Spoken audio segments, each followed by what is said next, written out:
Hola, ¿cómo están? Mi nombre es Eduardo Sosa y bienvenidos a su canal Historia 5D. El día de hoy estaremos hablando sobre la Revolución Mexicana, sus personajes, las consecuencias y los cambios que trajo al país. También en la sección de Máquina del Tiempo vendrán dos personajes históricos, que es Emiliano Zapata y Pancho Villa. Y en la parte final del programa, los guionistas locos nos hablarán un poco de Porfirio Díaz. Pero ya saben cómo son ellos. No se ponen de acuerdo si es malo, si es bueno, si hizo esto, si hizo aquello. En la sección final estaremos hablando de eso. Pues para no hacer más largo el video, comencemos. Oye, espera. Pon algo más mexicano.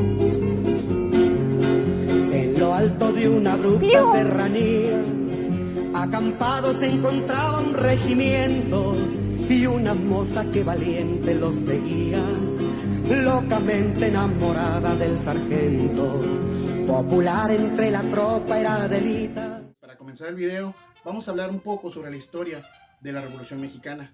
Para esto mis compañeros hicieron la tarea de investigar los datos de sus personajes, todo lo referente a la Revolución Mexicana. Bueno, sin más que decir, vamos para allá. En 1910, México tenía un presidente con más de 30 años en el poder. Su nombre era Porfirio Díaz. Díaz duró tanto tiempo en el poder porque las personas no votaban para elegirlo. Él era conocido como un dictador. Así se le conoce a las personas que duran muchísimos años como presidente sin permitir que el pueblo lo elija. Durante el gobierno de Díaz hubo grandes construcciones y se implementó el ferrocarril. México parecía avanzar hacia la modernidad. Sin embargo, no todo marchaba bien para todos. Los obreros y campesinos carecían de atención médica, educación, salario digno y de tierras propias. Ellos eran cada vez más pobres y no gozaban de derechos básicos. Las injusticias sociales eran insostenibles del pueblo mexicano. Cada vez carecía de más y más recursos necesarios para vivir, lo cual despertó un gran descontento entre esos sectores de la población. Al mismo tiempo, un joven político llamado Francisco I. Madero fundó el Partido Antirreeleccionista y estaba muy preocupado por las situaciones sociales que vivían las personas más vulnerables de nuestro país, así que estaba convencido de que Díaz debía salir del poder, por lo cual decidió lanzarse en las elecciones para presidente.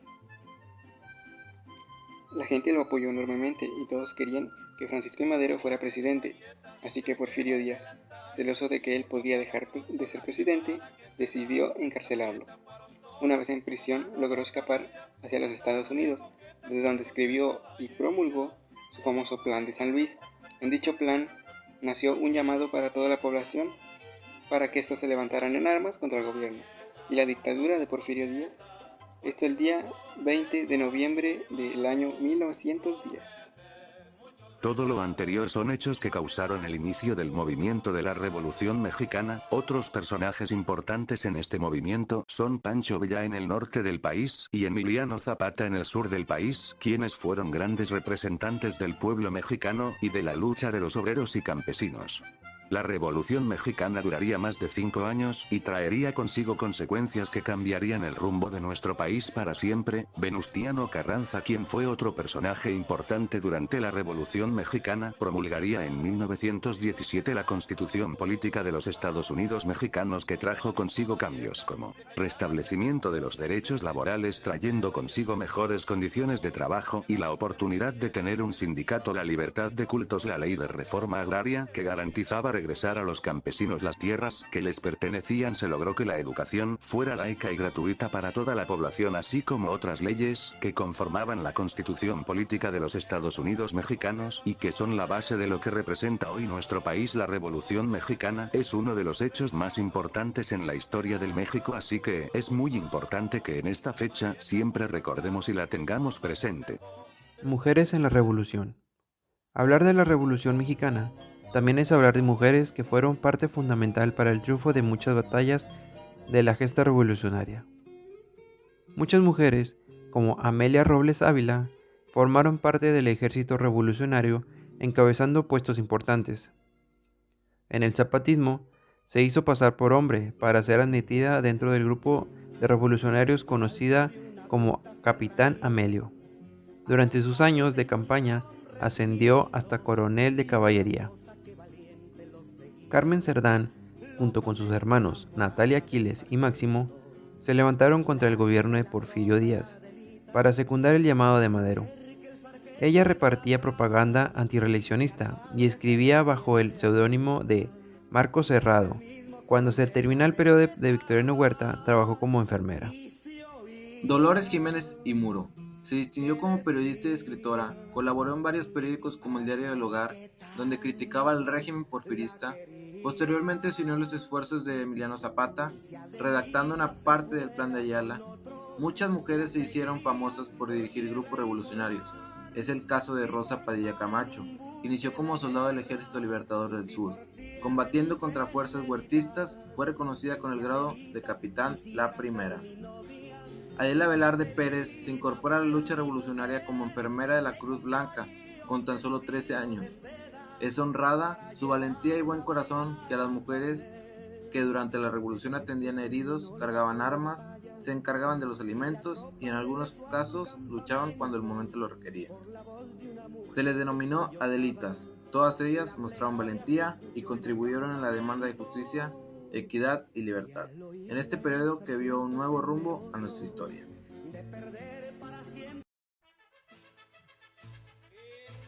Y bueno, continuando con el video, vamos a la sección de Máquina del Tiempo. En este caso, como les dije en un inicio, nos van a acompañar Francisco Villa y Emiliano Zapata.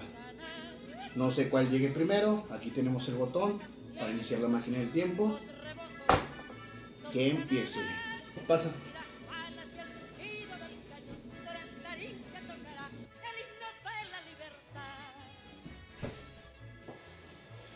Buenas, mi nombre es Emiliano Zapata, también conocido como el Caudillo del Sur. Yo nací en Anenecuilco, Morelos, en 1883. Soy de origen humilde. A mis padres les quisieron quitar las tierras, un hacendado. Yo era muy chico y no pude hacer nada. Ya de grande me dediqué a ayudar al pueblo. Mi lema era tierra y libertad. Muchos creen que soy el máximo exponente para la Revolución Mexicana. Fui traicionado por el coronel Jesús Guajardo y asesinado al entrar a la hacienda en las cercanías de Morelos en 1919. Muchas personas me recuerdan porque siempre defendí a la gente trabajadora en México. Gracias.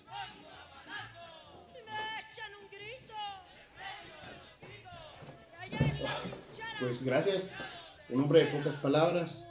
Y bueno, pues continuando, vamos a llevar a nuestro segundo invitado, que no sé, tal vez sea un poco más serio, tal vez sea más desenvuelto, pero vamos a ver. Adelante.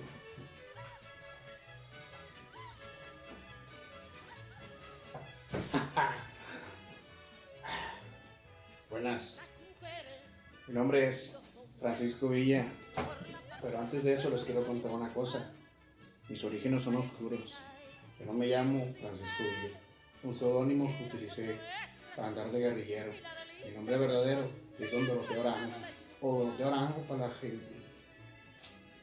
Alrededor de 1878, en San Juan del Río, Durango, de joven nunca fui a la escuela. En cambio, siempre he apoyado la educación. Tuve que trabajar en el rancho, el Borbojito, para mantener a mi familia.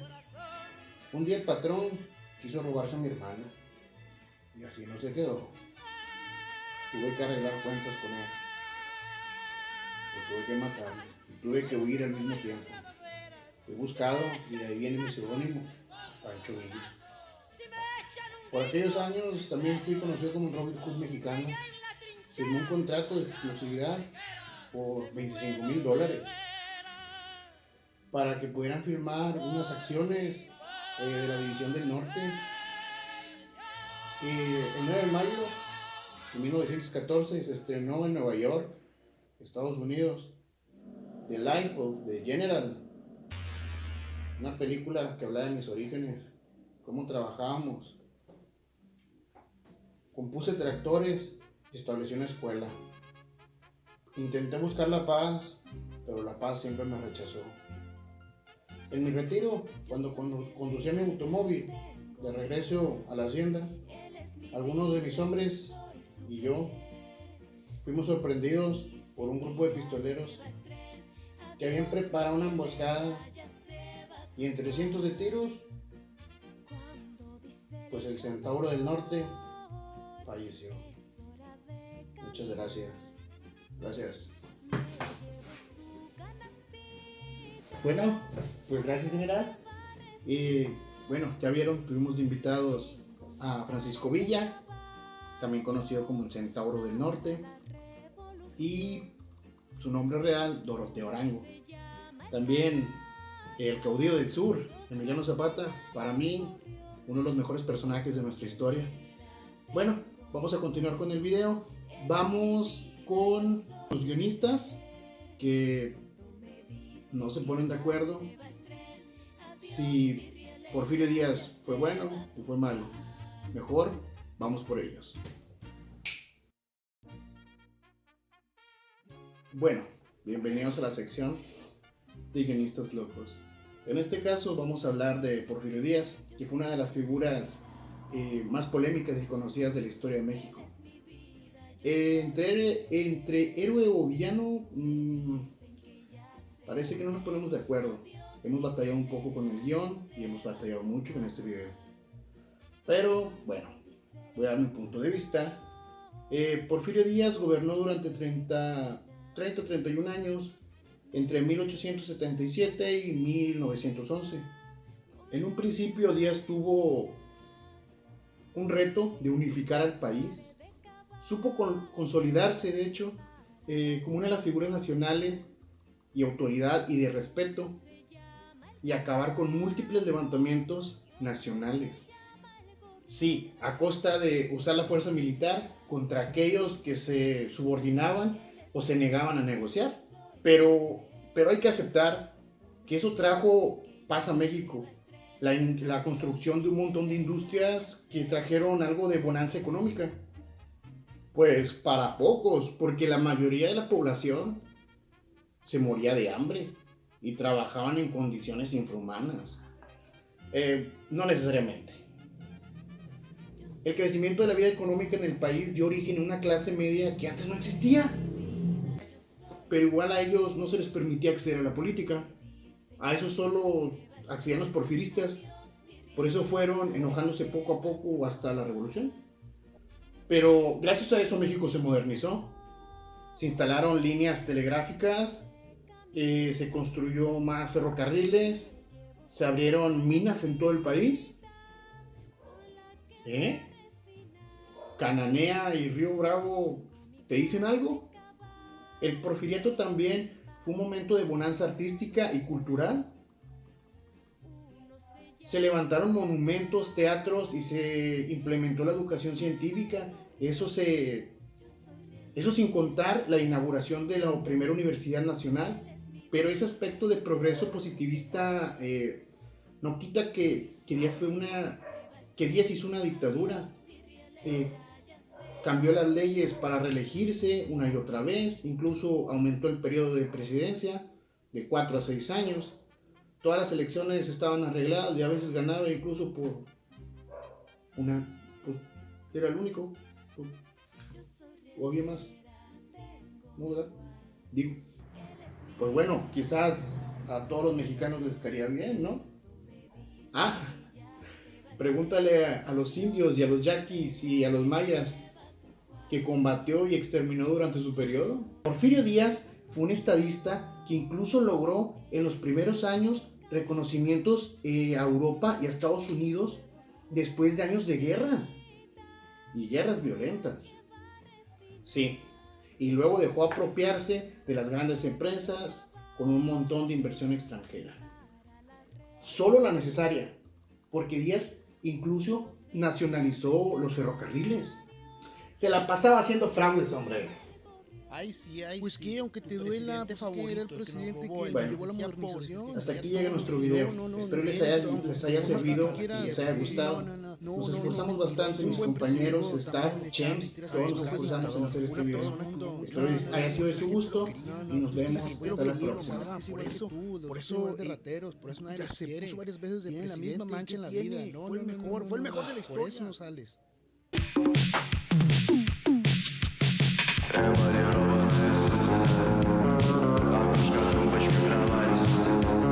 Жить